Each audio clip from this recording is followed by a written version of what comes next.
রবিবার ছুটির আমেজকে সঙ্গে নিয়েই উত্তর ২৪ পরগনার বিতর্কিত হাবড়া সিএসএ খেলার মাঠে যুব সমাজকে মাঠমুখী করবার নিরলস প্রয়াসের মধ্য দিয়েই হাবড়া কেন্দ্রের নবনির্বাচিত বিধায়ক দেবদাস মণ্ডলের সম্বর্ধনার আয়োজন করে হাবড়া সিএসএ।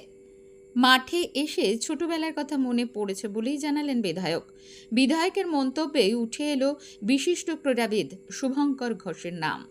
নবনিযুক্ত মাননীয় বিধায়ক দেবদাস মণ্ডলের যে সম্বর্ধনা অনুষ্ঠান হাবড়া সেন্ট্রাল স্পোর্টসের তরফ থেকে যে আয়োজন করা হয়েছিল, সেই সম্বর্ধনা অনুষ্ঠানে আমরা সিএসের পক্ষ থেকে আমাদের হাবড়ার খেলার পরিকাঠামোগত দিক দিয়ে কিছু প্রস্তাব ওনার কাছে রাখি।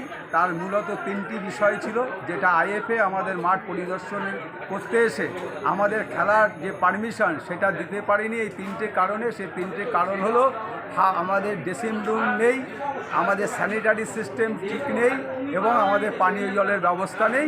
এছাড়া মাঠের সমস্ত জিনিসগুলো আমাদের ভালো থাকা সত্ত্বেও আমরা হাবড়ার খেলাধুলোর যে কলকাতার মাঠে পৌঁছে যাওয়ার বা কলকাতার খেলা হাবড়ায় অনুষ্ঠিত হওয়ার যে সুযোগগুলো ছিল সেটা কিন্তু আমরা পাইনি। সেই প্রস্তাব 3টে বিষয়ে আমরা মাননীয় নবনিযুক্ত বিধায়কের কাছে আমরা রেখেছি। তিনি আশ্বাস দিয়েছেন অল্প কিছুদিনের মধ্যে এই 3টি বিষয় তিনি দায়িত্ব সহকারে আমাদের করে দেবেন বলে সেই আশ্বাস দিয়েছে। আমরা আশাবাদী আগামী দিনে হাবড়ার খেলাধুলোর মান উন্নয়নের ক্ষেত্রে ওনার অগ্রণী ভূমিকা এবং সিএসের সঙ্গে ওনার সহযোগিতা আগামী দিনে হাবড়ার খেলাধুলার উন্নতির মান বাড়াবে, এই আশা আমরা করছি। আপনার নাম আর পরিচয়? আমি বাবু পোদ্দার, আমার ডাকনাম গদাই, আমি সিএসের যুগ্ম সম্পাদক।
বহু চর্চিত শুভঙ্কর ঘোষ আমাদের ক্যামেরার মুখোমুখি।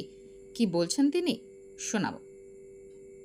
কথাগুলো বললেন, আপনাদের মতো যারা আছে পুরনো খেলোয়াড় এবং তাদের সিএসির সাথে যুক্ত করার পরামর্শ দিলেন এবং আগামী দিনে খেলা নিয়ে আরও ভালো চিন্তাভাবনা করতে বললেন। সরাসরি আপনাকেও যুক্ত করতে বললেন, কি বলবেন? অ্যাকচুয়ালি আমি তো দীর্ঘদিন ধরে এই হাবড়া মাঠের সঙ্গে জড়িত, তো আমরা চোখের সামনে দেখেছি যে সেই সময় ফুটবলের কী উন্মাদনা। আমি নিজেও পরপর 3 বছর মাঠে পিচ করে ডিউস টুর্নামেন্ট করেছিলাম। তারপরে বিভিন্ন কারণবশত মাঠের মতন আর রইল না।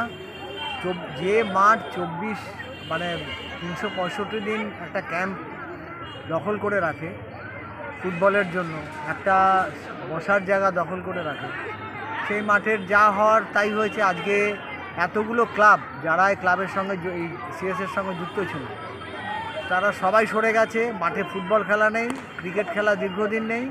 শুধুমাত্র উদয়ের জন্য একটা ক্যাম্পের মাধ্যমে টার্ফ করে বাচ্চাদের খেলা হচ্ছে, কিন্তু এটাও বৈজ্ঞানিক সম্মত নয়, কারণ উদয় নিজেও অনেক ভালো ভালো টুর্নামেন্ট করে।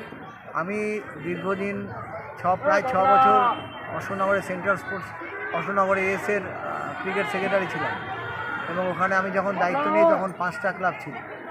তারপরে আমি যখন দায়িত্ব ছাড়ি, যে বছর শুনলাম যে স্টেডিয়াম সরকার দখল করে নেবে, সে বছর 14টা টিম ছিল। তারপরে আমি রেগুলেশন দিয়ে দিই। তো মূলত বারাসাত থেকে বনগাঁ পর্যন্ত আপনি সেরা ক্রীড়াবিদ বলে পরিচিত।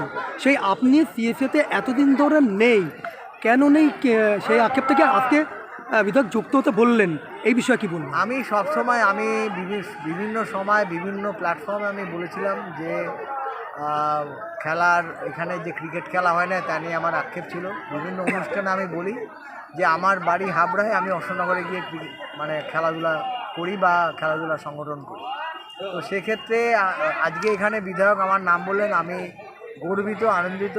যদি সত্যি সত্যি এই মাঠ 6 মাসের জন্য ক্রিকেট এবং 6 মাসের জন্য ফুটবল, যেটা সারা পৃথিবীতে হয়ে থাকে, সেরকম যদি হয়, আমি যদি পাই, আমি হাবড়ার লোককে দেখিয়ে দেবো যে কত বড় টুর্নামেন্ট করা যায়, অর্গানাইজ করা যায়, বা কত ভালো টুর্নামেন্ট হয়, সেটা ছেলেদের হোক মেয়েদের হোক সবার জন্য।